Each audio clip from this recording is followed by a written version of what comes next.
Most kids in most public schools are no longer being taught what a rich, godly heritage this nation has. God and prayer have been thrown out of their schools, and with it the knowledge that early settlers made covenant with God, and this allied the country with him. Much of this early heritage started with the Pilgrims right here in Plymouth, Massachusetts. Give you an idea where On a trip down the East Coast, this group of pastors and students from Spokane, Washington, came to reclaim that lost education for themselves and their children. Most of them, if they've been through public school, and even a lot in Christian schools, they don't know their history as far as how our nation was founded. Like the Pilgrims didn't just come here to escape religious persecution, but to set up a new type of government. In an age of absolute monarchs who ruled like God, the Pilgrims believed the real God made all humans equal. So any leader should be elected by the community and should be servants of the people, not lords over them. But they have another king, a heavenly king, King Jesus, and that's who they follow. Pilgrim reenactor Leo Martin led this group around Plymouth.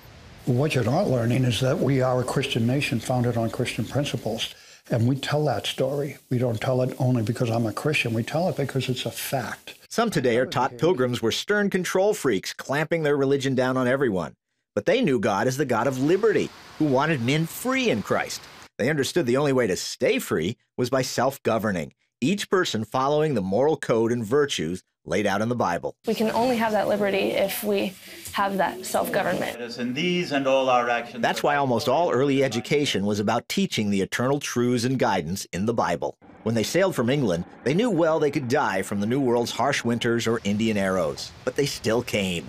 Few kids today are taught that food was scarce, so scarce 14 of the 18 Pilgrim mothers died because they kept giving their meager rations to their children. They gave their lives for the sake of another generation so that we could live in the world we live in today. I have people say to me all the time, I'm just one person. I listen to you. What can I do?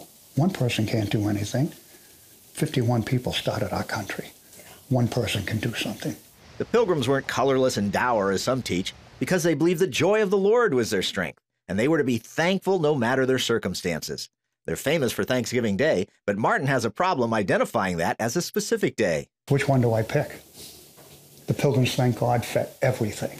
But little's taught of what made them so thankful, of the miracles and moments where God's hand guided and saved.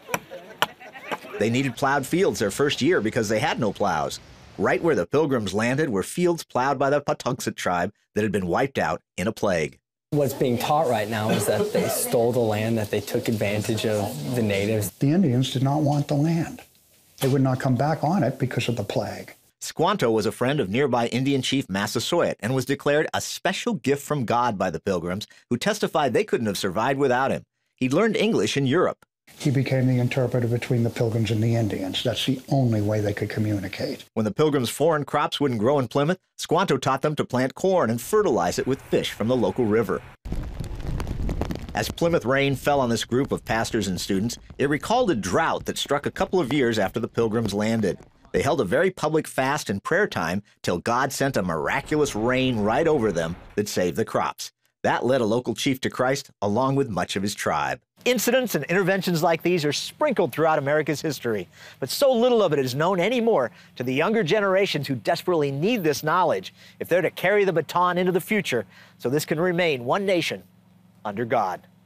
Paul Strand, CBN News, reporting from Plymouth, Massachusetts.